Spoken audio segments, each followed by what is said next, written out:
নমস্কার, আমি স্বপন। নিউজ নয়া ভারতে আপনাদের সকলকে স্বাগতম। আমরা প্রথমেই বলেছিলাম নিউজ নয়া ভারতের পক্ষ থেকে যে এ রাজ্যের ৩৫টা আসন তৃণমূল কংগ্রেস জয়ী হওয়া বিধায়ককে তৃণমূল কংগ্রেস বাদ দেবে। তার মধ্যে উত্তর দিনাজপুর, দক্ষিণ দিনাজপুর জেলা আছে যেমন, তেমনি দক্ষিণ ২৪ পরগনা, উত্তর ২৪ পরগনা, কলকাতা জেলা আছে, পশ্চিম বর্ধমান আছে, পূর্ব বর্ধমান আছে, এরকম বিভিন্ন জেলাগুলো ধরে ধরে আমরা ৩৫ জন বিধায়কের বাদ যাওয়ার কথা আজ থেকে প্রায় ৭ মাস আগে আমরা সেটা বলে দিয়েছিলাম। আমরা দেখেছিলাম সেই সময় বহু বিধায়কের পক্ষ থেকে, তৃণমূল কংগ্রেসের বহু বিধায়কের পক্ষ থেকে উষ্মা প্রকাশ করা হয়েছিলেন। তাদের লোকজন আমাকে ফোন করে বলেছিলেন, আপনার কাছে এই তথ্য কোত্থেকে এলো, আপনি কিসের ভিত্তিতে বলছেন যে এই বিধায়করা বাদ যাচ্ছেন, সেই তালিকা আপনি কিসের ভিত্তিতে প্রকাশ করলেন? এই ধরনের প্রশ্ন আমাকে বিধায়ক যারা বাদ যাবেন, যাদের নামের তালিকা আমরা প্রথম প্রকাশ করে দিয়েছিলাম আজ থেকে প্রায় ৭ মাস আগে, আমি তার লিঙ্কটা এখানে দিয়ে দেবো, ডেসক্রিপশন বক্সে দিয়ে দেবো, আপনারা দেখে নেবেন। তাদের সেই বিধায়কদের পক্ষ থেকে ধরে ধরে প্রায় প্রত্যেকটা বিধায়কের পক্ষ থেকে আমাকে এই ধরনের প্রশ্ন করা হয়েছিল। এবার সেটাই সত্যি হলো। তৃণমূল কংগ্রেস ৩৫ নয়, সংখ্যাটা ডবলেরও বেশি, ৭৫ জন মুখ বদলের প্রস্তুতি নিয়ে ফেলেছে।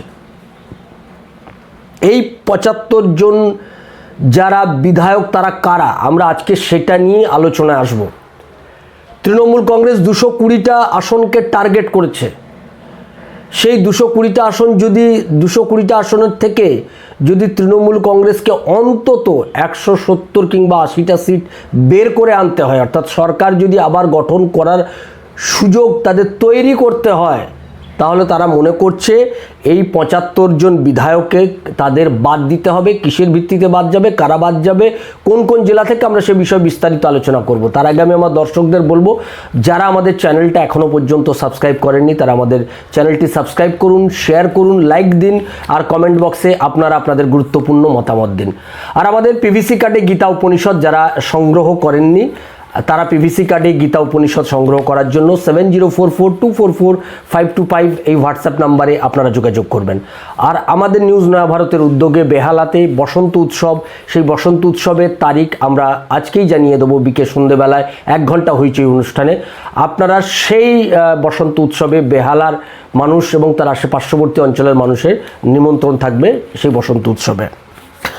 আমরা আজকে মূল আলোচনায় ঢুকবো যে ৭৫ আসনে মুখ বদলের প্রস্তুতি নিচ্ছে তৃণমূল কংগ্রেস। তৃণমূল কংগ্রেস এটা বুঝেছে যে যদি তাদের এবারে জিতে আসতে হয়, এটা আইপ্যাক তাদেরকে বলেছে, যে তাহলে তাদেরকে এই যে 15 বছর ধরে যাদেরকে মুখ দেখলেন তৃণমূল কংগ্রেসের বিধায়ক হিসেবে, যাদেরকে দেখলেন অথচ পারফরমেন্স খুব খারাপ, শুধুমাত্র মমতা ব্যানার্জি তার ছবিকে সামনে রেখেই এরা জয়যুক্ত হচ্ছে এবং এদের বয়স ৭০-এর ঊর্ধ্ব।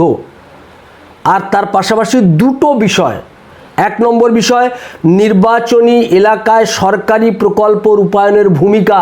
তার নিজ নিজ এলাকায়, সে লক্ষ্মীর ভাণ্ডারের ক্ষেত্রেই হোক, তার যে সরকারি কাজ সেখানে রাস্তাঘাট, জল, কল, এই সমস্ত প্রকল্পেরই হোক, কিংবা মমতা ব্যানার্জির স্বাস্থ্যসাথী, এই সমস্ত প্রকল্পগুলোতে তার রূপায়ণ করার ক্ষেত্রে সেই বিধায়কের কি ভূমিকা রয়েছে, সেই ভূমিকাকে যেমন খতিয়ে দেখা হবে।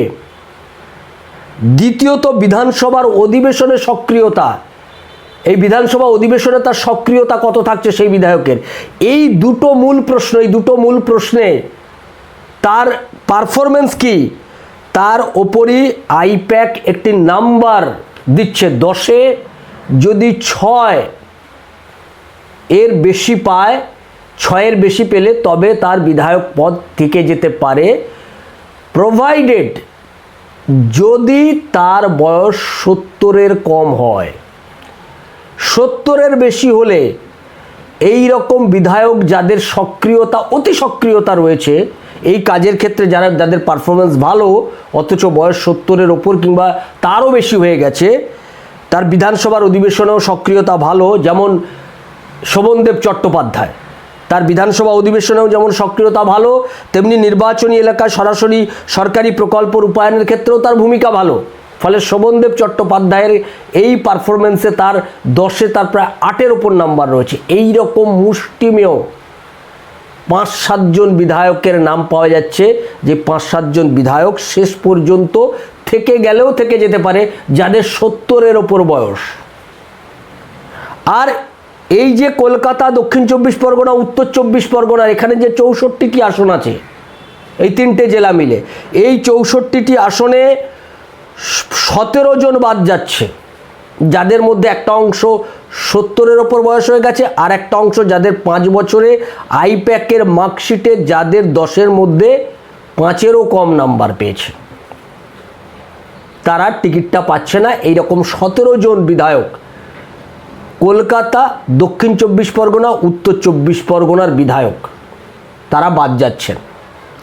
এর পাশাপাশি কি হচ্ছে, এই মুহূর্তে টোটাল 70-এর ওপরে মন্ত্রী বিধায়কের সংখ্যা প্রায় 60, তার থেকে বেশি একটু 70-এর ওপর যাদের আছে সেই সংখ্যাটা যুক্ত করলে 62-63 জন হবে।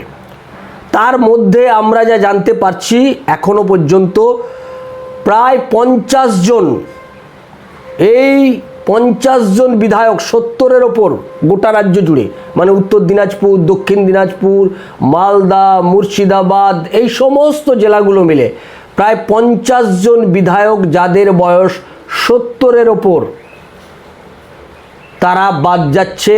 অভিষেক ব্যানার্জি, মমতা ব্যানার্জির বৈঠক করার পর যে প্রার্থী তালিকা চূড়ান্ত হয়েছে, আমরা জানতে পাচ্ছি গোটা রাজ্যের এরকম মন্ত্রী বিধায়ক 50 জন বাদ যাচ্ছে, আর তার উপর 17 জন বাদ যাচ্ছে কলকাতা, দক্ষিণ 24 পরগনা, উত্তর 24 পরগনা, অর্থাৎ এই মিলে মোট 67 জন যারা বাদ যাচ্ছেন। কলকাতা, দক্ষিণ 24 পরগনা, উত্তর 24 পরগনা থেকে 17 জন, তার মধ্যে 70 ঊর্ধ্ব এমএলএরাও রয়েছেন, আবার নন পারফর্মার এমএলএরাও রয়েছেন, এই মিলে 17 জন। আর টোটাল গোটা রাজ্য থেকে প্রায় 50 জন বিধায়ক যারা 70 ঊর্ধ্ব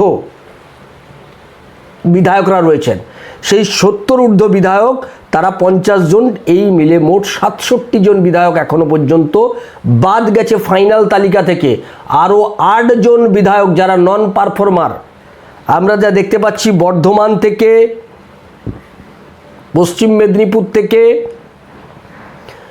বাঁকুড়া থেকে, এই রকম জায়গায় নন পারফর্মার, হুগলি, এই সমস্ত জেলাগুলো থেকে যে নন পারফর্মার, যাদের পারফরম্যান্স খুব খারাপ, বিশেষ করে তাদের নির্বাচনী এলাকায় সরকারি প্রকল্প রূপায়ণে তাদের ভূমিকা খারাপ, বিধানসভার অধিবেশনে সক্রিয়তার ক্ষেত্রেও তাদের ভূমিকা খারাপ, এই রকম 8 জন বিধায়ক, তাদের নাম গোটা রাজ্য থেকে বাদ যাচ্ছে। টোটাল 75 জন, এখনো পর্যন্ত 75 জন জয়ী তৃণমূল কংগ্রেসের বিধায়ক বাদ যাচ্ছে। তৃণমূল কংগ্রেস মনে করছে যদি তাদের এবার টার্গেট 220টা আসন, এই 220টা আসনে অন্তত 170 থেকে 80টা সিট তারা জয়যুক্ত করার লক্ষ্য নিয়ে নেমেছে, কারণ জানে পরিস্থিতি এবার ভয়ঙ্কর কঠিন। 170 থেকে 80 তারা টার্গেট করে নেমেছে। এই 170 থেকে 80 যদি তারা জিততে চায়, তাদের প্রথম কাটা হচ্ছে বয়স্ক এমএলএ, আর দ্বিতীয় কাটা হচ্ছে নন পারফর্মার এমএলএ। আইপ্যাক এদেরকে চিহ্নিত করে 75 জনকে চিহ্নিত করে বাদ দিয়ে দিয়েছে ইতিমধ্যেই, আমরা যা তৃণমূল কংগ্রেস সূত্রে খবর পাচ্ছি। এদেরকে বাদ দেওয়ার পর নতুন, এবং এখনও মনে করা হচ্ছে কলকাতা, উত্তর 24 পরগনা, দক্ষিণ 24 পরগনা থেকে এরকম ইয়াং, একদম তরতাজা ছেলে নিয়ে আসছে এই 3টে জেলা থেকে। প্রায় 13 জন নতুন যুবক, তাদেরকে ক্যান্ডিডেট করা হচ্ছে, তাদেরকে প্রার্থী করা হচ্ছে। 13 জনের মতো এখনও তালিকায় পাওয়া গেছে, একদম নতুন ছেলে মেয়ে, তাদেরকে নিয়ে আসা হচ্ছে। এরা মনে হচ্ছে এরা অভিষেক ব্যানার্জির অনুগামী। এই বিধায়করা আসছেন, এই তালিকা মোটামুটি এখনও আমরা তৃণমূল কংগ্রেস সূত্রে পেয়েছি। আমাদের অপেক্ষা করতে হবে ফাইনাল তালিকা মমতা ব্যানার্জি, অভিষেক ব্যানার্জিরা বের করার পর শেষ পর্যন্ত কি হয়, কারা থাকে কারা বাদ যায়, সেদিকে আমাদের নজর থাকবে। আপনাদের নজর থাকুক নিউজ নয়া ভারতের পর্দায়। আর যারা আমাদের চ্যানেলটা এখনও পর্যন্ত সাবস্ক্রাইব করেননি, তারা আমাদের চ্যানেলটা সাবস্ক্রাইব করুন, শেয়ার করুন, লাইক দিন, কমেন্ট বক্সে আপনি আপনার মতামতগুলো লিখুন। আর আমাদের পিভিসি কার্ডে গীতা উপনিষদ আপনারা সংগ্রহ করুন। আর বেহালাতে আমাদের যে বসন্ত উৎসব হতে চলেছে মার্চের প্রথম সপ্তাহে, আপনারা সকলেই সেখানে যোগদান করুন। ভালো থাকবেন, সঙ্গে থাকুন নিউজ নয়া ভারতের। নমস্কার।